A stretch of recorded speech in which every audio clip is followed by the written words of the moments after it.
Hello everyone. हमने अपनी last video में डिस्कस किया था सम्मन, जिसमें हमने जाना था कि सम्मन कौन इशू करता है और किस कोर्ट के पास कितनी पावर होती है कि वो सम्मन इशू कर सकती है। ठीक है, हमने अच्छे से इस टॉपिक पर बात की थी। और उसके बाद आता है हमारा अरेस्ट ऑफ वारंट, जो कि चैप्टर 6 में अंडर सीआरपीसी 70 से लेकर 81 तक है। ठीक है, तो अब हम आज ये अरेस्ट ऑफ वारंट के बारे में जानेंगे। ठीक है, तो चलिए स्टार्ट करते हैं। स्टार्ट करने से पहले मैं आपको बता दूं कि सबसे पहले आप अपने पास अपने एक बैरक ले लीजिए, जिसमें आप साथ के साथ रीडिंग करते रहेंगे और जानेंगे, आपका कॉन्सेप्ट भी उससे क्लियर होगा। तो चलिए स्टार्ट करते हैं। सेक्शन 70। सेक्शन 70 में क्या है? Form of warrant and arrest and duration. मतलब कि जिस तरह से हमने समन के फॉर्म के बारे में जानता है, उसी तरह से सेक्शन 70 में वारंट के फॉर्म के बारे में बताना है। ठीक है, और इसका क्या ड्यूरेशन होता है, कितने टाइम पीरियड तक वारंट एनफोर्स रहता है। ठीक है, इसका क्लोज फर्स्ट है, every warrant of arrest issued by court under this court shall be in writing. मतलब कि जो ये अरेस्ट ऑफ वारंट है, ये बाय द कोर्ट इशू किया जाता है। कोर्ट के अंदर वो एक रिटर्न फॉर्म में होता है। ठीक है, बाय इन राइटिंग, और send by the presiding officer of such court. जो कोर्ट का प्रिजाइडिंग ऑफिसर होता है, जो जज और जो मजिस्ट्रेट होता है, ठीक है, तो उसके थ्रू ये मतलब कि उसके साइन होते हैं उस वारंट ऑफ अरेस्ट में। ठीक है, and shall bear the seal of court, और उस पर एक कोर्ट की सील होती है, जिससे कि ये पता होता है कि ये कोर्ट से वारंट ऑफ अरेस्ट इशू हुआ है।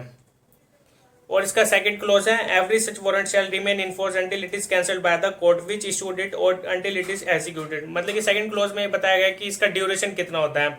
जो वारंट ऑफ अरेस्ट इशू किया जाता है बाय द कोर्ट, इसका ड्यूरेशन होता है जब तक कोर्ट उसको कैंसिल नहीं कर देती है।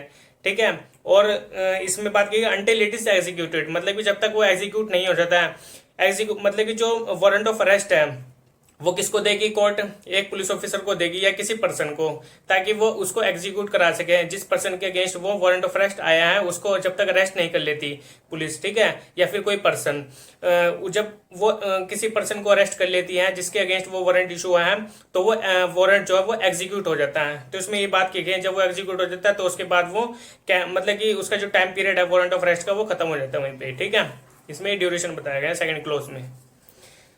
अब आते हैं हम सेक्शन 71 में। सेक्शन 71 में power to direct security to be taken, मतलब कि इसमें बताया गया कि जो सिक्योरिटी ली जाती है, इसमें एम्पावर्ड किया जाता है किसी पुलिस ऑफिसर को कि वो सिक्योरिटी ले सकता है जिसके अगेंस्ट वारंट इशू हुआ है। ठीक है, ऑफिस को हम बेल दे सकते हैं, किस्म से इसमें बेल होती है जो बाय पुलिस ऑफिसर, वो उसको बेल दे सकता है, लेकिन उसके लिए उसको सिक्योरिटी लेनी पड़ेगी उस पर्सन से। क्लोज फर्स्ट एस में, any court issuing a warrant for the arrest of any person may in its discretion direct by endorsement on the warrant that. मतलब कि इसमें जो कोर्ट है वो वारंट जब इशू करती है तो उसमें वो एंडोर्स कर देते कि जब वो अगर वो कोई सिक्योरिटी दे देता है तो उसके बेस पर उसको छोड़ दिया जाएगा। ठीक है, उसमें एंडोर्स कर दिया जाता है कि वो उसकी डिस्क्रिशनरी पावर होती है कोर्ट की कि वो उसमें वारंट में एंडोर्स कर दे कि वो उसको उसके लिए क्या क्या रिक्वायरमेंट रहेगी अगर उसको बेल पर छोड़ना है तो। ठीक है, if such person execute a bond with sufficient surety for his attendance before the court at a specified time. अगर जब वो एग्जीक्यूट कर देता है बॉन्ड को कोर्ट में, तो फिर उसके बाद उसमें एक टाइम मेंशन किया जाता है कि उस टाइम पर उसको उस पर्सन को कोर्ट में पेश होना है। ठीक है, तो उसी टाइम पीरियड में उसको आना होगा। And thereafter until otherwise directed by the court the officer to whom the warrant is directed shall take such security and shall release such person from custody. तो जो ऑफिसर है वो उससे security ले लेगी और जो बेल बॉन्ड है वो कोर्ट में सबमिट कर देगी जब वो उससे सिक्योरिटी ले लेती है, और उसको फिर उसके बाद उसको रिलीज कर देती है उस पर्सन को, तो उसको कस्टडी से रिलीज कर देती है police officer. The endorsement shall state, मतलब कि जो एंडोर्समेंट किया जाता है बाय द कोर्ट, तो उस एंडोर्समेंट में क्या क्या लिखा जाता है सिक्योरिटी से रिलेटेड। मतलब कि उसको जब बेल देनी होती है बाय सिक्योरिटी, तो उसमें क्या क्या एंडोर्स किया जाता है बाय द कोर्ट। इसमें 3 पॉइंट है, ABC। ए पॉइंट में बताया कि द नंबर ऑफ सिक्योरिटी, तो उसमें लिखा होता है कि उसको इतने नंबर ऑफ सिक्योरिटीज उसमें मतलब कि आनी होगी, मतलब कि उसमें देनी होगी number securities. The amount in which they and the person for was arrest the warrant is issued are to be respectively bound। मतलब कि इसमें ये बताया गया है कि उसको इतने अमाउंट देना होगा as a security for the security. मतलब कि उसको अगर बेल लेनी है तो उसको बेल के लिए एक सिक्योरिटी जमा करनी पड़ेगी कोर्ट में as an amount.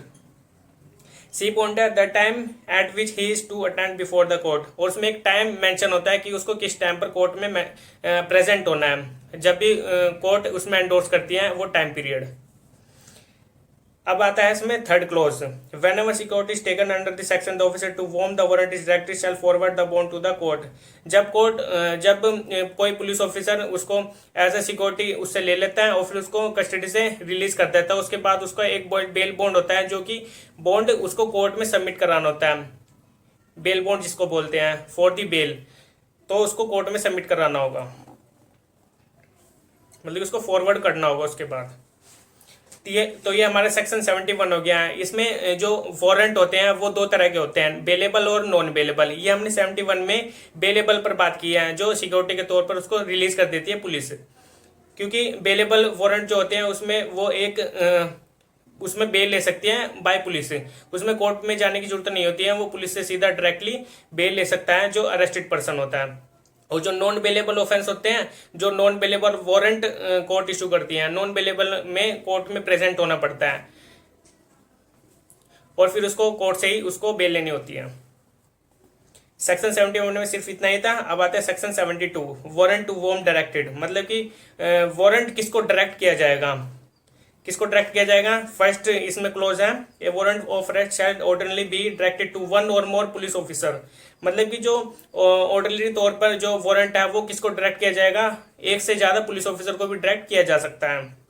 But the court issuing such a warrant may in its immediately execution is necessary, मतलब कि अगर कोर्ट को जो ये वारंट है वो इमीडिएटली जल्दी से जल्दी उसको इशू कराना है, इसको एग्जीक्यूट करवाना है और ये नेसेसरी है कि उसको एग्जीक्यूट कराना है, तो कोर्ट क्या करेगी, कोर्ट उसके लिए किसी पर्सन को ऑथराइज करेगी। तो इसमें आगे बताया गया direct it to any other person or person and such person or persons shall execute the same.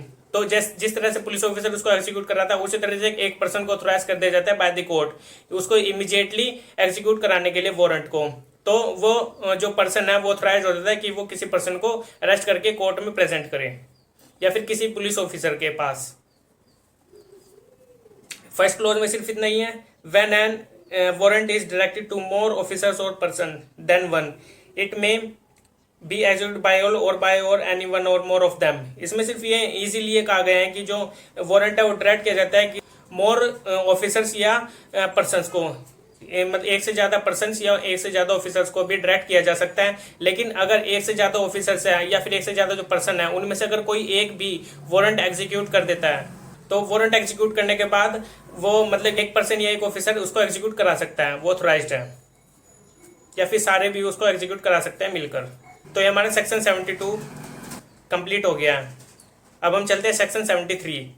Section 73 में बात की गई है warrant may be directed to any person, मतलब कि जो वारंट है वो किसी पर्सन को डायरेक्ट किया जाता है उसको जो अरेस्ट ऑफ वारंट है उसको एग्जीक्यूट कराने के लिए। फर्स्ट क्लोज है इसमें, द चीफ जुडिशियल मजिस्ट्रेट और magistrate of the first class में डायरेक्ट, मतलब कि जो सीजीएम है और जो मजिस्ट्रेट फर्स्ट क्लास है वो डायरेक्ट कर सकते हैं किसी भी पर्सन को कि वारंट वो to any person with his local jurisdiction, अपने ही लोकल जुडिक्शन में जो पर्सन उसी के लोकल जुडिक्शन में रहता हो तो उसी पर्सन को वो ऑथराइज कर सकती है for the arrest of any escaped convict proclaimed offender or any of person who is accused of non bailable offence and is evading arrest. उस पर्सन को जो एस्केप्ड कन्विक्ट है, जो मतलब कि जेल से भागा हुआ है, ठीक है, या फिर पुलिस वालों से कोर्ट से बचता फिर रहा है, ठीक है, या फिर जो प्रोक्लेम्ड ऑफेंडर है उसको मतलब कि जो कोर्ट के थ्रू ये घोषित कर जाता है कि वो एक भगोड़ा है, जो कोर्ट से मतलब कि जो उसके अगेंस्ट वारंट ऑफ अरेस्ट हुआ है अगर वो उस वारंट ऑफ अरेस्ट से बचता फिर रहा है तो उसको प्रोक्लेम्ड ऑफेंडर कहा जाएगा, जो बाय द कोर्ट उसको घोषित कर दिया जाता है। या फिर किसी नॉन बेलेबल ऑफेंस में, या जो लास्ट में बताएगी इवेडिंग अरेस्ट, जो मतलब कि अरेस्ट से बचता फिर रहा है, तो उसके इन अंडर जो ये ऑफेंसेस हैं तो magistrate of the first class और जो सीजीएम है वो किसी भी पर्सन को डायरेक्ट कर सकती है कि वो उस पर्सन को अरेस्ट कर सके, इस वारंट ऑफ अरेस्ट को एग्जीक्यूट करा सके। लेकिन वो सिर्फ अपने लोकल जुडिक्शन में ही ऐसा कर सकता है, किसी अदर जुडिक्शन में ऐसा नहीं कर सकता। सेकंड क्लोज है, such person shall acknowledge in writing the receipt of the warrant, मतलब कि जो कोर्ट ने वारंट ऑफ अरेस्ट एग्जीक्यूट किया है जिस पर्सन को, उसको वो एक्सेप्ट करना पड़ेगा।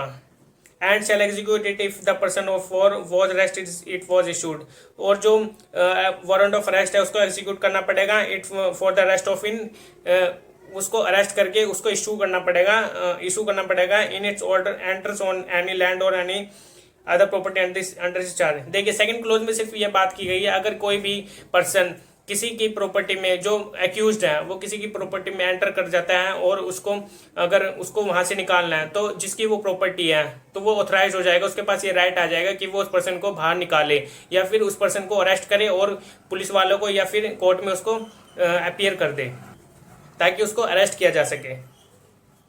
सेकंड क्लॉज में सिंपल से सिर्फ यही बात थी। अब आते हैं थर्ड क्लॉज में, when the person against whom such warrant is issued is arrest। अगर किसी पर्सन के अगेंस्ट कोई वारंट इशू है और उसको अगर अरेस्ट कर लिया गया है, he shall be made over with the warrant to the nearest police officer।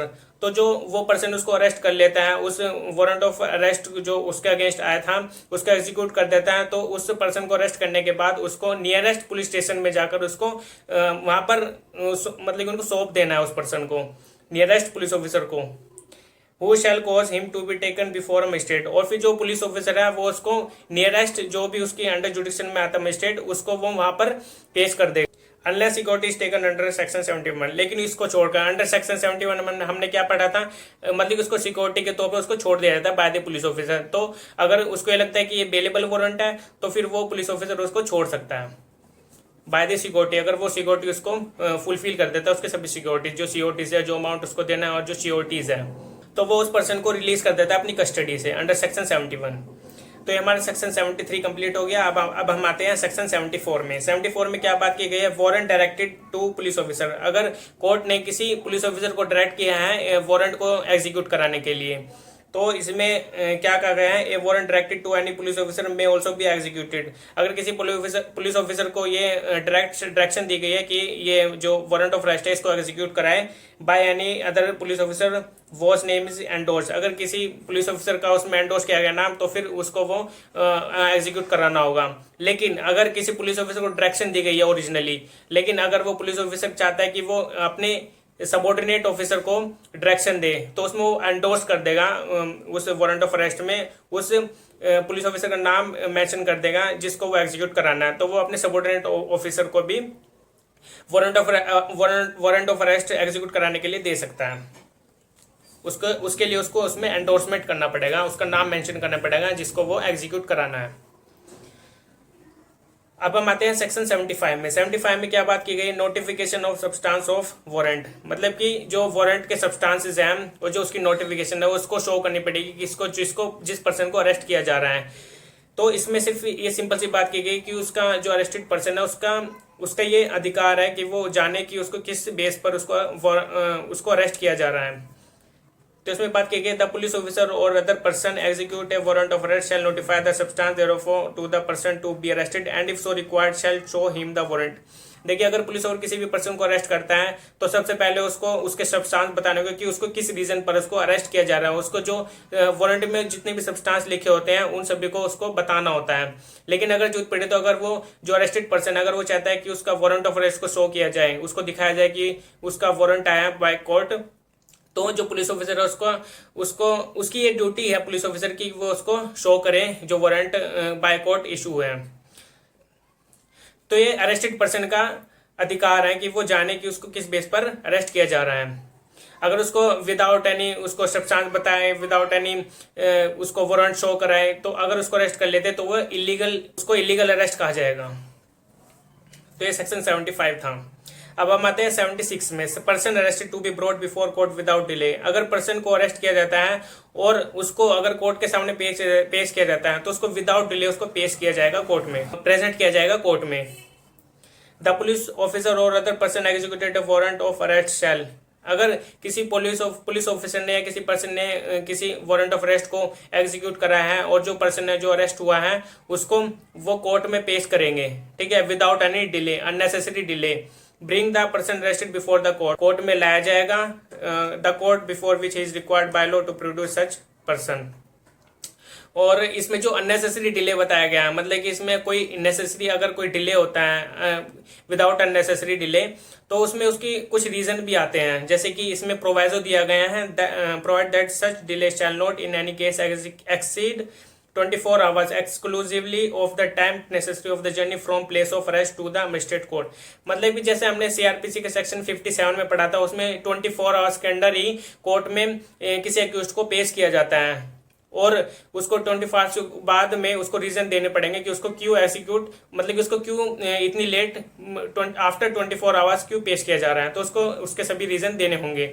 लेकिन आफ्टर 24 आवर्स अगर उसको पेश किया जा रहा है, अगर किस बेस पे किया जा रहा है, जैसे कि अगर कोई मजिस्ट्रेट है, अगर उस मजिस्ट्रेट से काफी दूर जाकर उस पर्सन को अरेस्ट किया जा रहा है और जो उसका टाइम पीरियड है जर्नी का यात्रा का उसका जो टाइम पीरियड है उसको एक्सक्लूड कर जाएगा, उसको निकाल दिया जाएगा, उसको निकाल कर उसको मतलब कि उस टाइम पीरियड को कैलकुलेट किया जाएगा फिर। तो इसमें सिर्फ यही कहा गया है कि उसके अंदर जर्नी का टाइम पीरियड नहीं इंक्लूड होगा। 76 में सिर्फ यही था। अब हम आते हैं 77 में, where warrant may be executed, मतलब ये वारंट कहाँ कहाँ पर एग्जीक्यूट किया जा सकता है। ए वारंट ऑफ अरेस्ट में be executed at any place in India, मतलब कि जो वारंट ऑफ अरेस्ट है वो इंडिया में कहीं पर भी एग्जीक्यूट किया जा सकता है, कहीं पर भी उसको कोई भी पर्सन, कोई भी पुलिस ऑफिसर उसको एग्जीक्यूट कर सकता है ऑल ओवर इंडिया।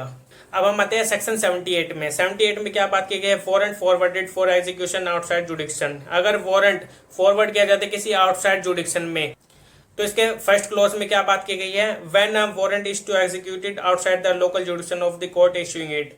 अगर किसी मजिस्ट्रेट ने किसी दूसरे अपने लोकल जुडिक्शन से बाहर जाकर किसी दूसरे मजिस्ट्रेट के एरिया में अगर उसको किसी पर्सन को अरेस्ट करना है, उसने वारंट ऑफ अरेस्ट एग्जीक्यूट किया है, तो such person may instead of directing the warrant to a police officer within its jurisdiction forward it by, मतलब कि इसमें किसी भी पर्सन को जो पुलिस ऑफिसर है वे उसके जो उसके जुडिक्शन में कोई भी पुलिस ऑफिसर है उसकी बजाय वो क्या करेगी, वो बाय पोस्ट जिस जुडिक्शन में वो पर्सन है, जिस मजिस्ट्रेट की जुडिक्शन में वो पर्सन है जिसको अरेस्ट करना है, जिसके अगेंस्ट वारंट ऑफ अरेस्ट आया है, उस एरिया के किसी डीएसपी या फिर commissioner of police with in the local limits of वो जुडिक्शन इट इज एग्जीक्यूटेड, मतलब कि वहां के जो एग्जीक्यूटिव मजिस्ट्रेट हैं और जो डीएसपी है, जो कमिश्नर ऑफ पुलिस है, उसको वो वहां पर बाय पोस्ट वारंट को सेंड कर देगी जो वारंट ऑफ अरेस्ट है, ताकि with in the local limits of वो अरेस्ट इट इज एग्जीक्यूटेड, जहां पर वो वारंट ऑफ अरेस्ट एग्जीक्यूट कराना है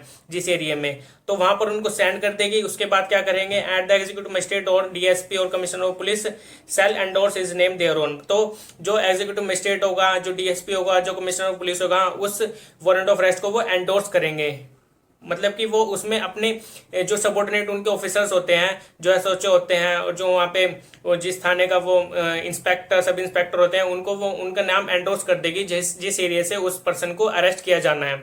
और फिर वो एंडोर्स करने के बाद उस पर्सन को कहाँ पर सेंड कर देगी, जिस पर्सन अगेंस्ट वारंट इशू किए थे, and if practicable cause it to be executed in the manner herein before provided, मतलब कि इसको वो रिटर्न कर देगी इसको उसी मजिस्ट्रेट को जिसने वो इशू किए थे वारंट। सेकंड क्लोज है, the court issuing a warrant under subsection 1 shall forward along with the warrant, मतलब कि जैसे हमने सबसेक्शन फर्स्ट में पढ़ा है कि किस तरह से दूसरी जुडिक्शन में जाकर के वहां पर वारंट ऑफ अरेस्ट एग्जीक्यूट किया जा सकता है along with the warrant, मतलब कि उसके साथ एक वारंट भेजा जाएगा, the substance of the information against the person to be arrested together with such document, मतलब कि उसके सभी डॉक्यूमेंट और जो सब्सटेंसेस हैं उसको किस बेस पर अरेस्ट किया जा रहा है, वो सभी डॉक्यूमेंट्स उस जुडिक्शन में सेंड कर दिए जाएंगे डीएसपी को, कमिश्नर ऑफ पुलिस को, और जो वहाँ का एग्जीक्यूटिव मजिस्ट्रेट होगा। If any as may be sufficient to enable the court acting under section 81 to decide whether bail should or should not be granted to the person, और अगर जो दूसरे एरिया के जो एग्जीक्यूटिव मजिस्ट्रेट है, DSP, जो commissioner of police है, अगर उनको अंडर सेक्शन 81 में जैसे प्रोसीजर बताया गया है, अगर उनको ऐसा लगता है कि उस पर्सन को बेल मिलनी चाहिए तो वो उस पर्सन को बेल दे सकते हैं, अगर नहीं तो उनको नहीं देंगे। तो ये हमारे सेक्शन 78 में सिंपल सी यही बात थी। मैं आपको इसको फॉर एग्जांपल एक बार और बता देता हूँ, जैसे कि अगर किसी को चंडीगढ़ से किसी पर्सन को अरेस्ट करना है और दिल्ली की कोर्ट उसको अरेस्ट करना चाहती है, तो दिल्ली की कोर्ट क्या करेगी, वहाँ के चंडीगढ़ के जो कमिश्नर ऑफ पुलिस होंगे, डीएसपी होंगे, जो वहाँ का एग्जीक्यूटिव मजिस्ट्रेट होगा उस एरिया का, जो पर्सन उस एरिया में रह रहा हो, तो वहाँ के डीएसपी, एग्जीक्यूटिव मजिस्ट्रेट और जो कमिश्नर ऑफ पुलिस है, वहाँ के जो ऑफिसर्स हैं उनको डायरेक्शन देगी और उनको by post warrant of arrest send कर देगी, और फिर वहाँ के जो डीएसपी, कमिश्नर ऑफ पुलिस हैं, वो उनको एंडोर्स करेगी अपने सबॉर्डिनेट ऑफिसर को, ताकि वो उसको एग्जीक्यूट करा सके। एग्जीक्यूट कराने के बाद फिर वो देखेंगे कि इसमें उसको बेल मिलनी चाहिए या नहीं मिलनी चाहिए। अगर बेल मिलेगी तो उसको बेल पर छोड़ देंगे, अगर नहीं तो फिर उस कोर्ट को जिस कोर्ट ने वारंट इशू किए थे तो उस कोर्ट के पास उसको सेंड कर देगी बैक। तो हमारा सेक्शन 78 था। अब हम आते हैं 79 पर। 79 में क्या बात की गई है? Warrant directed to police officer for execution outside jurisdiction. अगर किसी पुलिस ऑफिसर को डायरेक्शन दी जाती है कि outside the jurisdiction of the magistrate, अगर किसी पर्सन को अरेस्ट किया जाना है तो इसका क्या प्रोसीजर होगा। इसके सब क्लोज फर्स्ट में क्या बात की गई है? When a warrant directed to a police officer is to be executed beyond the local jurisdiction of the court issuing the same। तो उसी तरह से इसमें भी यही बात है कि भाई जो मजिस्ट्रेट होगा उसका जो लोकल जुडिक्शन है उसके पुलिस ऑफिसर को मतलब कि ये डायरेक्शन देगी कि outside the jurisdiction of the magistrate किसी पर्सन को अरेस्ट करना है, तो वो उस पर्सन पुलिस ऑफिसर को अपने जुडिक्शन में जो उसकी जुडिक्शन में आता है पुलिस ऑफिसर उसको डायरेक्शन देगी, और जो वो पुलिस ऑफिसर है वो क्या करेगा? He shall ordinarily take it for endorsement either to an executive magistrate or to a police officer not belong the rank of an in charge of a police station within the local limits was jurisdiction is the warrant is to be executed. मतलब इसमें ये बात की गई जो जहां पर वो वारंट एग्जीक्यूट किया जाना outside the local jurisdiction of the magistrate, जिस एरिया में वो पर्सन रह रहा है तो वहां का जो एरिया है उस एरिया के जो एसएचओ है और जो एग्जीक्यूटिव मजिस्ट्रेट है उससे उस जो वारंट ऑफ अरेस्ट है जिसके खिलाफ वो वारंट ऑफ अरेस्ट इशू किया गया है बाय द कोर्ट, तो उसको एग्जीक्यूटिव मजिस्ट्रेट को और एसएचओ से एंडोर्समेंट कराना होगा, तब जाकर वो वहां पर जब वो एग्जीक्यूट करा सकता है उस वारंट ऑफ अरेस्ट को। तो उसके लिए उसको not below the rank of officer in charge of police station जो एसएचओ होता है और जो एग्जीक्यूटिव मजिस्ट्रेट होता है उसे एंडोर्समेंट कराना होगा। Such magistrate or police officer shall endorse his name thereon and such endorsement shall be sufficient authority to the police officer to whom the warrant is directed to execute the same. तो वो endorsement कराने के बाद उसके बाद sufficient authority होती है जो पुलिस ऑफिसर की। तो जो पुलिस ऑफिसर था जिसने जो उसी जुडिक्शन का था जिस कोर्ट ने उसको इशू किया था उसको डायरेक्शन दी थी, वो पुलिस ऑफिसर वहां पर जाकर उस एंडोर्समेंट कराने के बाद वो फिर वहां पर उसको एग्जीक्यूट करा लेगा, किसको? वारंट ऑफ अरेस्ट को। और जब उस पर्सन को अरेस्ट करेगा and the local police shall if so required assist such officer in charge executing such warrant. अगर उस पुलिस ऑफिसर को कोई असिस्ट चाहिए, कोई हेल्प चाहिए उस एरिया में जहां पर उस पर्सन को अरेस्ट करना है, तो फिर वो क्या करेगा? वहां के पुलिस स्टेशन में से वो पुलिस ऑफिसर्स की कोई हेल्प ले सकता है ताकि उस पर्सन को अरेस्ट किया जाए, मतलब कि वो पुलिस ऑफिसर भी वहां की उसको असिस्ट करेगी। सेकंड क्लोज में सिर्फ यही था। अब हम आते हैं third close. Whenever there is reason to believe that the delay occasioned by obtaining the endorsement of the magistrate or police officer within was local jurisdiction the warrant is to be executed will prevent such execution, the police officer to whom it is directed may execute the same without such endorsement in any place beyond the local jurisdiction of the court which issued it। मतलब इसमें ये बात की गई है अगर किसी police officer को दूसरी जुडिक्शन में जाकर अरेस्ट करना है तो उसके लिए उसको एंडोर्समेंट कराने की जरूरत नहीं है किसी एग्जीक्यूटिव मजिस्ट्रेट से या फिर डीएसपी से या कमिश्नर ऑफ पुलिस से। उसके एंडोर्समेंट कराने की जरूरत नहीं है। अगर उसको इमीडिएटली उस पर्सन को अरेस्ट करना है, अगर वो एस्केप करने की कोशिश करता है और ये नेसेसरी है उसको जल्दी से जल्दी अरेस्ट किया जाए, वो उसमें अगर वो डिले कर देता है तो उसके काफी परिणाम काफी घातक हो सकते हैं। तो इसलिए वो जल्दी जल्दी उसको अरेस्ट कर सकता है बिना without any endorsement of this जुडिक्शन जहां पर वो वारंट एग्जीक्यूट कराना है। तो इसमें सिर्फ यही बात की गई है endorsement in and beyond the law जो होता है व्हिच इशूड इट। तो थर्ड क्लोज में सिर्फ यही था। ये हमारा सेक्शन 79 कंप्लीट हो गया। अब हम आते हैं सेक्शन 80। सेक्शन 80 में क्या बात की गई? Procedure on arrest of person against whom warrant issued. मतलब कि क्या प्रोसीजर है अगर किसी पर्सन को जिस पर्सन के अगेंस्ट जो वारंट आए थे जिस पर्सन को अरेस्ट कर लिया है उसके बाद क्या प्रोसीजर होगा। When a warrant of arrest executed outside the district in which it was issued. पर outside the jurisdiction of the district अगर किसी पर्सन को अरेस्ट कर लिया जाता है तो the person arrested shall unless the court which issued the warrant is within 30 kilometers of the place of arrest। मतलब कि जिस कोर्ट ने वो जो वारंट ऑफ अरेस्ट है उसके अंडर दी 30 किलोमीटर्स अगर वो जो कोर्ट आती है तो वो कोर्ट उसको उसी कोर्ट के पास उसको पेश किया जाएगा जो अरेस्टेड पर्सन है। और other near or is near than the executive magistrate, district superintendent of police or commissioner of police, जो कि इसके नियर है, किसके, एग्जीक्यूटिव मजिस्ट्रेट के, और जो डीएसपी है और जो कमिश्नर ऑफ पुलिस है, जो उसके नियर है, जो इशू की, जिस कोर्ट ने इशू किया है विद इन, जिस कोर्ट ने इशू किया है वारंट ऑफ अरेस्ट, और उसके विद इन 30 किलोमीटर वो आता है, तो फिर वो उस पर्सन को अपने कोर्ट में पेश करा लेगा। इसमें सिर्फ यही बात की गई है, limits of was judicial arrest was made or unless he got is taken under section 71। जैसे हमने 71 में बात की थी, अगर वो बेलेबल वारंट है तो उसमें पुलिस वाले उसको छोड़ देंगे बेलेबल वारंट के तौर पर, उससे सिक्योरिटी लेकर, और जो उसमें अमाउंट है एज अ सिक्योरिटी, और जो सिक्योरिटीज हैं, और जो उसमें जो टाइम पीरियड मेंशन है उसको मेंशन करते, अगर उसमें एंडोर्स किया गया वारंट ऑफ अरेस्ट में, तो फिर उसको अंडर सेक्शन 71 उसको रिलीज कर दिया जाएगा from the custody of police officer, be taken before the magistrate or superintendent of, before such magistrate or DSP or commissioner, जो कि अगर मजिस्ट्रेट और कमिश्नर ऑफ पुलिस है और जो डीएसपी है, अगर उसके सामने उसको पेश किया जाता है तो वो भी यही करेंगे, अंडर सेक्शन 71 उसको रिलीज कर देंगे। ये हमारा सेक्शन 80 कंप्लीट हो गया। अब हम आते हैं सेक्शन 81। 81 में क्या बात की गई है, procedure by magistrate before whom such person arrested is brought. इसमें बात की गई है प्रोसीजर, जो प्रोसीजर है, अगर किसी पर, जिस पर्सन के अगेंस्ट वारंट इशू होता है, अगर उसको अरेस्ट कर लिया जाता है, उससे पहले इसका क्या प्रोसीजर होगा। तो इसमें फर्स्ट क्लोज है, the executive magistrate or DSP or commissioner of police shall, if the person arrested appears to be the person intended by the court which issued the warrant, direct his removal in custody to such court। अगर किसी outside the jurisdiction of the area of the magistrate, अगर किसी person को arrest कर लिया जाता है, और अरेस्ट करने के बाद जो एग्जीक्यूटिव मजिस्ट्रेट है वहाँ का, जो डीएसपी है और जो कमिश्नर ऑफ पुलिस है, उसके सामने पेश किया जाएगा। अगर उनको अपीयर होता है कि जो पर्सन है जिस कोर्ट ने वारंट इशू किया है, अगर वो वही पर्सन है, तो फिर उस पर्सन को रिमूव कर दिया जाएगा उसी की कस्टडी में जिस कोर्ट ने उसका वारंट इशू किया था। तो इसमें एक प्रोवाइसो है, provided that if the offence is bailable, अगर जो ऑफेंस है वो बेलेबल है, and such person is ready and willing to give bail to satisfaction of such magistrate, DSP or commissioner. अगर वो जो पर्सन, अरेस्टेड पर्सन, अगर वो विलिंग है एज ए सिक्योरिटी देने पर, और जो फुलफिल करते हैं जो बेल की रिक्वायरमेंट होती है, जो वहाँ का मजिस्ट्रेट है, डीएसपी और जो कमिश्नर ऑफ पुलिस है, वो उसको रिलीज कर देंगे। और direction has been endorse under section 71, जो अंडर सेक्शन 71 बताया गया है एज ए सिक्योरिटी लेने पर उसको रिलीज कर दिया जाएगा।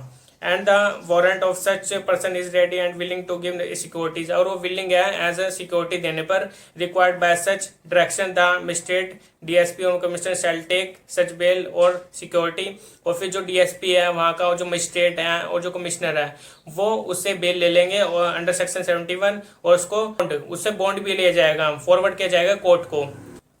इसमें एक और प्रोवाइजो है, प्रोवाइडेड फर्दर है, if the offence is non bailable, अगर ऑफेंस उसका नॉन बेलेबल है तो उस केस में क्या होगा, it shall be lawful for the chief judicial magistrate under section 437, इसका जो प्रोसीजर है वो चलेगा, मतलब कि उसको चीफ जुडिशियल मजिस्ट्रेट के सामने पेश किया जाएगा, और द सेशन जज, जो सेशन जज है उसके सामने उसको पेश किया जाएगा, of the district which the arrest is made, जहां पर उस पर्सन को, जिस एरिया में उसको अरेस्ट किया जाएगा, जो वहाँ का सीजे में होगा, जो वहाँ की सेशन जज होगी, उसके सामने उसको पेश किया जाएगा। On consideration of the information and documents refer to subsection 2 of section 78। जैसे कि हमने पढ़ा था अंडर सेक्शन 78 क्लोज 2 में बताया गया था कि जो इन्फॉर्मेशन थी, उसके जो सब्सटेंसेस थे, जो उसके रीजन थे वारंट इशू करने के, वो अगर उस कोर्ट को लगते हैं कि उस पर्सन को रिलीज कर देना चाहिए बेल पर, तो जो वहाँ की कोर्ट होगी वो उसको रिलीज कर देगी, जो सेशन जज होगा, जो सीजीएम होगा, उसके थ्रू। ये इसमें एक सेकंड क्लोज है, nothing in this section shall be deemed to prevent a police officer from taking security under section 71। जैसे कि हमने सेक्शन 71 में पढ़ा था, पुलिस ऑफिसर का ये राइट होता है कि वो उससे सिक्योरिटी लेकर उसको रिलीज कर सकता है अरेस्टेड पर्सन को। तो इसमें अंडर सेक्शन 81 ये नहीं समझा जाएगा कि उसको पुलिस ऑफिसर है उसको प्रिवेंट कर दिया जाए एज अ सिक्योरिटी लेकर उसको रिलीज कर देना, जैसे कि 71 में बताया गया था। क्लोज 2 में सिर्फ ये था। ये हमारा 81 भी कंप्लीट हो गया है। तो हमारा आज अरेस्ट ऑफ वारंट पर जो प्रोसीजर था वो पूरा कंप्लीट हो गया है। इससे अगली वीडियो में हम डिस्कस करेंगे अटैचमेंट एंड डिक्लेरेशन पर। जो कि प्रोक्लामेशन दी जाती है बाय द कोर्ट, और जो अटैचमेंट होती है, पर वो वारंट ऑफ अरेस्ट होने के बाद भी उसको अरेस्ट नहीं कर पाता है कोई भी पुलिस ऑफिसर या पर्सन, तो फिर उसके बाद उसके अगेंस्ट अटैचमेंट और प्रोक्लामेशन का प्रोसीजर चलता है। तो आज की वीडियो में सिर्फ इतना ही था, तो अब हम अपनी नेक्स्ट वीडियो में मिलेंगे। Okay bye.